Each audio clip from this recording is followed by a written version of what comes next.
रात को सिर्फ एक चम्मच खा लो, कभी भी बीमार नहीं पड़ोगे। मर्दाना शक्ति का खजाना। आज हम आपको एक ऐसी जड़ी बूटियों से निर्मित औषधि के बारे में बताएंगे जिसका सेवन कर आप कभी भी बीमार नहीं पड़ोगे और हमेशा चुस्त दुरुस्त और जवान बने रहोगे और आपकी इम्यूनिटी बहुत ही मजबूत हो जाएगी। शारीरिक दुर्बलता दूर हो जाएगी। जो मर्दाना शक्ति बढ़ाने का बहुत ही सफल जड़ी बूटी का योग है और यौन शक्ति आश्चर्यजनक रूप से विकसित हो जाती है। सर्दी, जुकाम, खांसी, श्वास आदि का नामो निशान मिट जाता है। पेट की सभी प्रकार की समस्याएं जड़ से समाप्त हो जाती हैं। इस औषधि का वर्णन पुराणों में भी मिलता है। हजारों वर्ष पुराना यह जड़ी बूटी का योग आज भी बाजार में बड़ी आसानी से मिल जाता है। तो आइए इस औषधि के बारे में एक कथा के माध्यम से विस्तार से समझते हैं। आप सभी से मेरा निवेदन है कि इस कथा को आप पूरा जरूर सुनें, क्योंकि अधूरा ज्ञान हमेशा घातक होता है। एक बार एक ऋषि तप कर रहे थे। तप करते करते उन्हें हजारों वर्ष व्यतीत हो गए, यहाँ तक कि उनके शरीर में दीमक मिट्टी चढ़ गई और लता पत्तों ने उनके शरीर को ढक लिया। उन्हीं दिनों राजा सरयाती अपनी 4000 रानियों और एकमात्र रूपवती पुत्री सुकन्या के साथ इस वन में आए। सुकन्या अपनी सहेलियों के साथ घूमते हुए मिट्टी दीमक में लता पत्तों से ढके हुए तप करते च्यवन ऋषि के पास पहुंच गई। उसने देखा कि दीमक मिट्टी के टीले में 2 गोल गोल छिद्र दिखाई पड़ रहे हैं, जो कि वास्तव में च्यवन ऋषि की आंखें थीं। सुकन्या ने कौतूहलवश उन छिद्रों में कांटे गड़ा दिए। कांटों के गड़ते ही उन छिद्रों से खून बहने लगा, जिसे देखकर सुकन्या भयभीत हो चुपचाप वहाँ से चली गई। आँखों में कांटे गड़ जाने के कारण च्यवन ऋषि अंधे हो गए। अपने अंधे हो जाने पर उन्हें बड़ा क्रोध आया और उन्होंने तत्काल सरयाती की सेना का मलमूत्र रुक जाने का शाप दे दिया। राजा सरयाती ने इस घटना से अत्यंत क्षुब्ध होकर पूछा कि क्या किसी ने च्यवन ऋषि को किसी प्रकार का कष्ट दिया है। उनके इस प्रकार पूछने पर सुकन्या ने सारी बातें अपने पिता को बता दीं। राजा सरयाती ने तत्काल च्यवन ऋषि के पास पहुंचकर क्षमा याचना की। च्यवन ऋषि बोले कि राजन, तुम्हारी कन्या ने भयंकर अपराध किया है। यदि तुम मेरे शाप से मुक्त होना चाहते हो तो तुम्हें अपनी कन्या का विवाह मेरे साथ करना होगा। इस प्रकार सुकन्या का विवाह च्यवन ऋषि से हो गया। सुकन्या अत्यंत पतिव्रता थी। अंधे च्यवन ऋषि की सेवा करते हुए अनेक वर्ष व्यतीत हो गए। हठात एक दिन च्यवन ऋषि के आश्रम में दोनों अश्विनी कुमार आ पहुँचे। सुकन्या ने उनका यथोचित आदर सत्कार एवं पूजन किया। अश्विनी कुमार बोले, कल्याणी, हम देवताओं के वैद्य हैं। तुम्हारी सेवा से प्रसन्न होकर हम तुम्हारे पति की आंखों में पुनः दीप्ति प्रदान कर उन्हें यौवन भी प्रदान कर रहे हैं। तुम अपने पति को हमारे साथ सरोवर तक जाने के लिए कहो। च्यवन ऋषि को साथ लेकर दोनों अश्विनी कुमारों ने सरोवर में डुबकी लगाई। डुबकी लगाकर निकलते ही च्यवन ऋषि की आँखें ठीक हो गईं और उन्होंने जड़ी बूटियों का एक योग बनाकर च्यवन ऋषि को दिया, जिसे खाकर वे अश्विनी कुमार जैसे ही युवक बन गए। उनका रूप, रंग, आकृति आदि बिल्कुल अश्विनी कुमार जैसा हो गया। उन्होंने सुकन्या से कहा कि देवी, तुम हम में से अपने पति को पहचान कर उसे अपने आश्रम ले जाओ। इस पर सुकन्या ने अपनी तेज बुद्धि और पतिव्रत धर्म से अपने पति को पहचान कर उनका हाथ पकड़ लिया सुकन्या की तेज बुद्धि और पतिव्रत धर्म से अश्विनी कुमार अत्यंत प्रसन्न हुए और उन दोनों को आशीर्वाद देकर वहाँ से चले गए।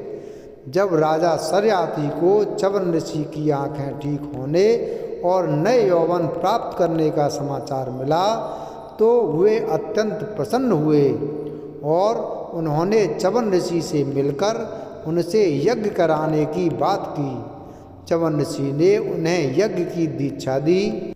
उस यज्ञ में जब अश्विनी कुमारों को भाग दिया जाने लगा तब देवराज इंद्र ने आपत्ति की कि अश्विनी कुमार देवताओं के चिकित्सक हैं, इसलिए उन्हें यज्ञ का भाग लेने की पात्रता नहीं है। किंतु च्यवन ऋषि इंद्र की बातों को अनसुना कर अश्विनी कुमारों को सोमरस देने लगे।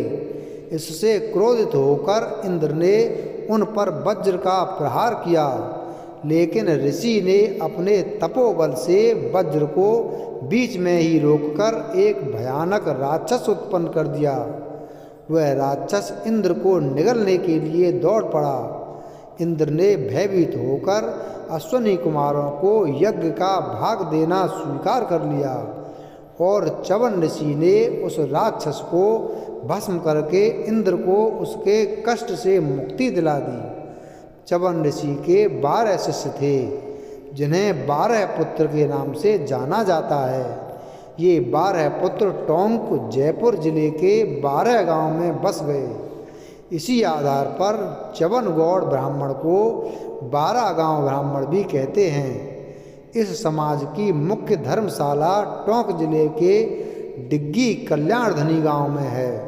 तो चलिए अब उस औषधि के बारे में जान लेते हैं जिसे खाकर बूढ़े च्यवन ऋषि फिर से जवान हो गए थे। वह औषधि है च्यवनप्राश। तो चलिए अब च्यवनप्राश के बारे में विस्तार से जान लेते हैं। अगर आप अपनी लो इम्यूनिटी को बढ़ाने के लिए दवाओं के भरोसे हैं तो अब आपको च्यवनप्राश का सेवन शुरू कर देना चाहिए। यह इम्यूनिटी को बढ़ाकर आपको स्वस्थ रखने में मदद करेगा।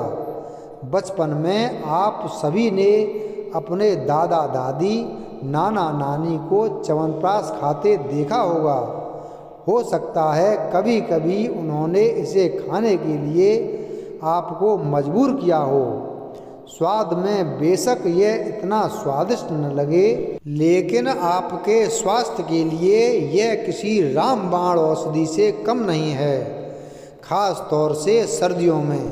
कहते हैं सर्दियों में इसे खाने से बीमारी लोगों के आसपास भी नहीं फटकती और आप हमेशा स्वस्थ बने रहते हैं। विशेषज्ञों के अनुसार च्यवनप्राश एक प्राचीन आयुर्वेदिक उपचार है जो इम्यूनिटी पावर बढ़ाने और बीमारी होने के जोखिम को कम करता है। च्यवनप्राश एक खट्टा मीठा चिपचिपा और गहरे रंग का जैम जैसा पदार्थ है जिसका आप दिन में सेवन कर सकते हैं। इसे संक्रमणों से मुक्ति दिलाने वाला माना जाता है।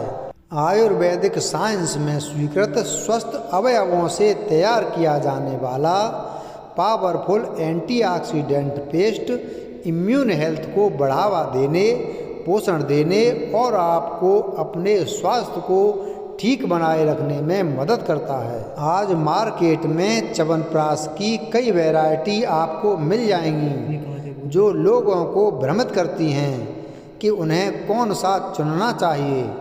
अगर आप च्यवनप्राश नहीं खाते तो दवा के रूप में ही सही इम्यूनिटी बढ़ाने के लिए इसका सेवन शुरू कर दीजिए। यहाँ हम आपको बताएंगे इसे खाने का सही तरीका। इसके अलावा यह भी बताएंगे कि अपनी स्वास्थ्य स्थिति को देखते हुए आप एक सही च्यवनप्राश का चुनाव कैसे कर सकते हैं। बता दें कि च्यवनप्राश कई तरह की जड़ी बूटियों और मसालों से तैयार एक पेस्ट जैसा गाढ़ा मिश्रण है। इसमें मौजूद सामग्री में विटामिन, मिनरल और एंटीऑक्सीडेंट पाए जाते हैं। च्यवनप्राश में मुख्य रूप से विटामिन सी से भरपूर आंवला को शामिल किया जाता है। इसके अलावा इसमें कई औषधीय गुणों से भरपूर जड़ी बूटियाँ और मसाले मिलाए जाते हैं जिनका आयुर्वेद में बहुत महत्व है। इन अवयवों में एंटीऑक्सीडेंट, एंटी कार्सिनोजेनिक और एंटी म्यूटाजेनिक एक्टिविटीज होती है। ये प्रतिरक्षा प्रणाली को मजबूत करने और रोग पैदा करने वाले रोगजनकों से लड़ने की शरीर की क्षमता को बढ़ाने में मदद करता है। ज़्यादातर भारतीय घरों में इस हर्बल मिश्रण का सेवन सर्दियों के मौसम में किया जाता है, क्योंकि इस मौसम में तापमान में कमी आने से बीमार होने की संभावना ज़्यादा रहती है। लेकिन इसके ढेर लाभों का फायदा लेने के लिए आप चाहें तो साल भर इसका सेवन कर सकते हैं। प्रतिरक्षा को बढ़ाने के अलावा च्यवनप्राश खाने से श्वसन तंत्र को शुद्ध करने में मदद मिल सकती है। यह न केवल बलगम के निर्माण को कम करता है, बल्कि वायु मार्ग की भी सफाई करने के लिए जाना जाता है। स्वास्थ्य अवयवों में निर्मित च्यवनप्राश गैसों से स्वस्थ संचरण को बढ़ावा दे सकता है। इसके अलावा च्यवनप्राश प्रजनन प्रणाली को ट्रिगर करने और यौन स्वास्थ्य को बढ़ावा देने में अहम भूमिका निभाता है। यह मूल रूप से पुरुष और महिलाओं में प्रजनन क्षमता को बढ़ाने का बेहतरीन घरेलू उपचार है। च्यवनप्राश खाना सेहत के लिए फायदेमंद होता है, लेकिन आपको इसे बहुत ज़्यादा मात्रा में नहीं खाना चाहिए। इसके ज़्यादा सेवन से अपच, पेट फूलना, पेट में सूजन, ढीले मल और पेट में गड़बड़ी हो सकती है। वयस्क रोजाना 1 चम्मच च्यवनप्राश को सुबह शाम गुनगुने दूध या पानी के साथ ले सकते हैं। विशेषज्ञ बच्चों को रोजाना आधा चम्मच च्यवनप्राश खिलाने की सलाह देते हैं। अस्थमा या सांस की बीमारी से पीड़ित लोगों को दूध या दही के साथ च्यवनप्राश का सेवन करने से बचना चाहिए। बता दें कि च्यवनप्राश 50 तरह की जड़ी बूटियों और मसालों को मिलाकर तैयार किया गया है, लेकिन ब्रांड के हिसाब से च्यवनप्राश में सामग्री की संख्या अलग अलग हो सकती है। इसे खरीदने से पहले बोतल पर मौजूद सामग्री को जरूर पढ़ें। च्यवनप्राश को खट्टा मीठा स्वाद देने के लिए इसे तैयार करने के दौरान चीनी, गुड़ या शहद का उपयोग किया जाता है। इसलिए जिन लोगों को हाई ब्लड शुगर लेवल की समस्या है, उन्हें इसका सेवन करते समय सावधानी बरतनी चाहिए। यदि ब्लड शुगर कंट्रोल है तो व्यक्ति हर दिन लगभग 3 ग्राम च्यवनप्राश खा सकता है। किसी भी मामले में डायबिटीज़ के रोगी के लिए च्यवनप्राश को अपने आहार में शामिल करने से पहले डॉक्टर से सलाह लेना सबसे अच्छा विकल्प है। वीडियो अगर पसंद आया हो तो वीडियो को लाइक करें, चैनल को सब्सक्राइब करें और बेल आइकन प्रेस करें। धन्यवाद।